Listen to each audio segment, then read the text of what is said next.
జై జై శ్రీ మహాగణేష్ అండి. శ్రీ మాత్రే నమః. అందరికీ జై శ్రీరామ్ అండి. ఈ రోజున మనము మీనరాశి గురించి మాట్లాడుకుందాం.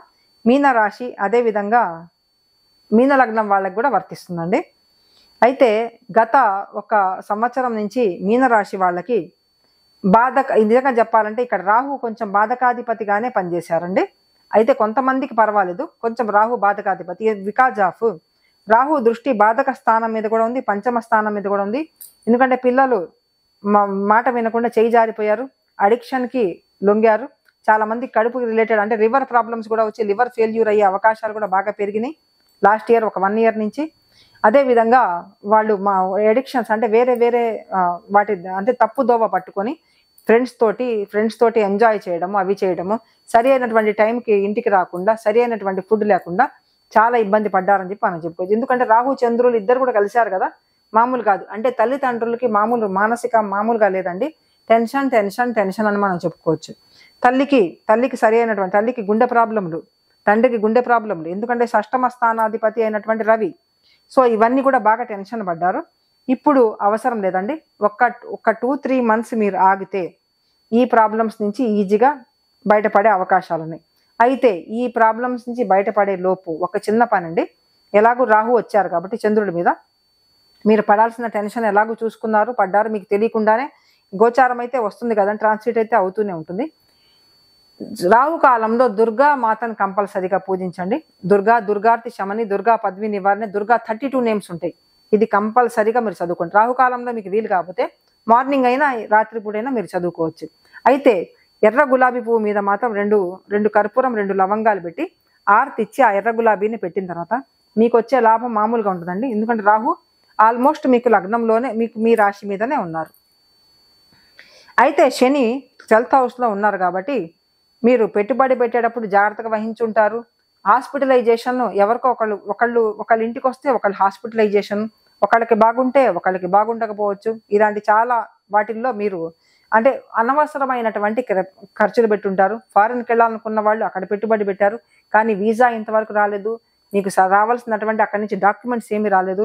ఎవరైతే గ్రీన్ కార్డు హోల్డర్ అని చెప్పి అనుకుంటున్నారో విదేశాల్లో ఉన్నటువంటి మన హిందూస్ ఎవరైతే, మన ఇండియన్స్ ఎవరైతే ఉన్నారో వాళ్ళు అక్కడ ఇబ్బంది పడుతున్నారు. అదేవిధంగా దుబాయ్, కొన్ని అబ్రాడ్ ఏదైతే ముస్లిం కంట్రీస్లో ఉన్నారో వాళ్ళు ఇంకా ఇబ్బంది పడుంటారని మనం ఈజీగా చెప్పుకోవచ్చు అండి. ఈ రాశి వాళ్ళైతే మామూలు ఇబ్బంది కాదు, చాలా ఇబ్బంది పడి ఉంటారు. అయితే వీరికి వీనస్ అంటే అష్టమాధిపతి అయినా కానీ నేను ఒక విషయం గమనించాను. ఈ ఒక్క రాశి వాళ్ళకే వీనస్ దశ ఎప్పుడైతే వస్తుందో వాళ్ళు ఫారిన్లో చక్కగా ఒక 20 years అయితే సెటిల్ అయిపోతారండి. అది మాత్రం ఖాయం, చాలా బాగుంటారు. వీళ్ళ స్పౌస్ కూడా వీళ్ళు అనుకున్న దానికంటే కూడా చాలా అందమైన స్పౌస్ అయితే దొరుకుతారు. పిల్లలు కూడా భలే అందంగా పుడతారు.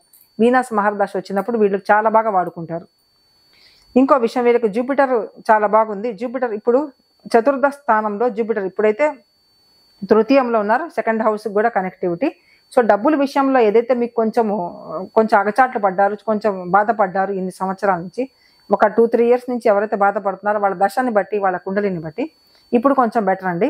ఎందుకంటే మే నెల తర్వాత జూపిటర్ ఎలాగూ మిథునంలో వెళ్ళిపోతారు కాబట్టి చాలా మంది ఏదైతే మదర్స్ అనుకుంటున్నారు, మా పిల్లలకు ఒక సెటిల్ అవ్వాలి, ఒక ఇల్లు ఉండాలి, ఒక విల్లా ఉండాలి, ఏదన్నా 4-wheeler ఉండాలి నా పిల్లల దగ్గర. సో ఇబ్బంది పడాల్సిన అవసరం లేదు, మీ డిజైర్స్ అన్ని ఫుల్ఫిల్ అయ్యే టైం అయితే వచ్చేసింది. అయితే రాహుకు సంబంధించినటువంటి ఏదైతే చాలా ఇబ్బంది పడ్డారు, బాధక స్థానాధిపతి. ఇంకోటండి, ఈ రాశి వాళ్ళకి బాధకాధిపతి, ఎందుకంటే కేతు ఉండబట్టి చాలా మంది భార్యాభర్తలు విడిపోయారు, ఈజీగా చెప్పుకోవచ్చు. భార్యాభర్తలు పార్ట్నర్స్ వాళ్ళు విడిపోయారు, మాట్లాడుకోవడం లేదు. కేతు కొంచెం ఆటంకాలు చిన్నవి. వాళ్ళు గణపతికి పూజ చేసుకోవాలి. ఇప్పుడు కొన్ని రోజుల తర్వాత అంటే ఒక 2-3 నెలల తర్వాత కొంచెం మీరు ఇన్ని సంవత్సరాల నుంచి మీరు వెయిట్లో ఉన్నారు, మిమ్మల్ని బ్లాక్ చేసేసారు, అవన్నీ కూడా ఓపెన్ అయిపోతాయి. ఎటువంటి మీరు ఇబ్బంది పడాల్సిన అవసరం అయితే లేదు. అయితే చంద్రుడి గురించి మనం చెప్పుకోవాల్సిన అవసరం లేదండి. చంద్ర మహర్దశ వచ్చినప్పుడు చాలా బాగుంటుంది. రాహువు చంద్రుడి మీద ఉన్నాడు కాబట్టి మానసికంగా మెంటల్ టెన్షన్స్, కొంతమంది డిప్రెషన్లో వెళ్ళడము, ఇవన్నీ అయితే మీనరాశి వాళ్ళకి సాగినాయండి. ఇది అందువల్ల దుర్గామాతవి పూజ చేసుకోవడం. ఎప్పుడైతే శుక్లపక్ష చంద్రుడు వస్తాడో కొంతసేపు మూన్ లైట్ కింద కూర్చొని మనం మెడిటేషన్ చేసుకోవడము, మూన్కి అర్ఘం ఇవ్వడము. అర్ఘం ఇచ్చేటప్పుడు పచ్చిపాలు అందులో కలకండ కలిపి వెండి గిన్నెలో అర్ఘం ఇచ్చేది ఉంటుంది అనమాట. ఆ అర్ఘం కింద పడకుండా మొక్కల మీద పడాలి. సో ఇవన్నీ చేసుకుంటే మీనరాశి వాళ్ళకి అద్భుతమైన ఫలితాలు. శనికి సంబంధించినవి అవన్నీ కూడా కొన్ని రెమెడీస్ ఉంటాయండి ఒక పార్ట్లో. అందులో మీరు రెమెడికల్ వీడియో ఉంటుంది, అది చక్కగా చూడండి. ఇప్పుడు నేను చెప్పబోయే రెమెడీస్ అండి ద్వాదశ రాశుల వాళ్ళకి కూడా అదే విధంగా 1వ తేదీన పుట్టిన వాళ్ళకి, 2వ తేదీన పుట్టిన వాళ్ళకి, 3వ తేదీన, 4 అంటే ఏ డేట్న పుట్టిన వాళ్ళకైనా, ఏ మంత్లో అయినా, ఏ ఇయర్లో పుట్టిన వాళ్ళకైనా, ఏ రాశి వాళ్ళకైనా చక్కగా వర్తిస్తుంది. మొట్టమొదటిదండి ఈ సంవత్సరము 2025 ఈజ్ రూల్డ్ బై మార్స్ అనమాట. మార్స్ అండ్ కేతు రెండు. ఈ 2 గ్రహాలకు, ఈ 2 నెంబర్లకు కూడా ఆంజనేయ స్వామి అంటే ఆంజనేయ స్వామి దండకం చదువుకోవడము, హనుమాన్ చాలీసా 11 టైమ్స్ చేసుకోండి, ఎక్కువ లేదు. మీరు యూట్యూబ్లో కూడా వినొచ్చండి, 11 టైమ్స్ చేసుకోవాలి. అదేవిధంగా బజరంగ బాణ్ ఉంటుంది. బజరంగ బాణ్ చాలా పవర్ఫుల్ అండి. క్లిష్టమైన పరిస్థితి నుంచి బయటపడేసేది బజరంగ బాణ్. హనుమాన్ చాలీసా తర్వాత బజరంగ బాణ్. అదేవిధంగా శ్రీరామ రక్షా స్తోత్రము. ఇవన్నీ చేసిన తర్వాత 108 సార్లు శ్రీరామ నామ జపము. తులసి మాల ఉంటుంది, పసుపు మాల, హల్దీకా మాల అంటారు, పసుపు కొమ్ములతోటి మాల కడతారు, లేకపోతే తులసి మాల. అదర్వైజ్ మీ దగ్గర రుద్రాక్ష ఉంటే దానికి కూడా కొంచెం పసుపు రాసుకొని మీరు శ్రీరామాన్ని జపించుకొని ఇది కంపల్సరీగా చేసుకోవాలండి. ఎవరికైతే ఇంట్లో నల్ల తులసి కృష్ణ తులసి అంటారు కదండి, బాగా నల్లగా ఉంటాయి ఆకులు, అది కొంచెం ఎక్కువ పెంచండి ఈ సంవత్సరం. ఉన్నదాన్ని మల్టిప్లై చేయండి, అది ఎక్కువ పెంచాలి.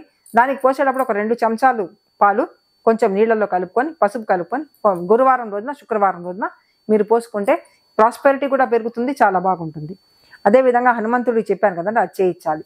మీకు వీలైతే శ్రీరామనవమి వస్తుంది కదా, శ్రీరామనవమికి ముందు అక్కడ ఒక గేటుకైనా కానీ, గుడికైనా కానీ కొంచెం పెయింటింగ్, అంటే ఆరెంజ్ కలర్ పెయింటింగ్ ఒకటి చేయిస్తారు.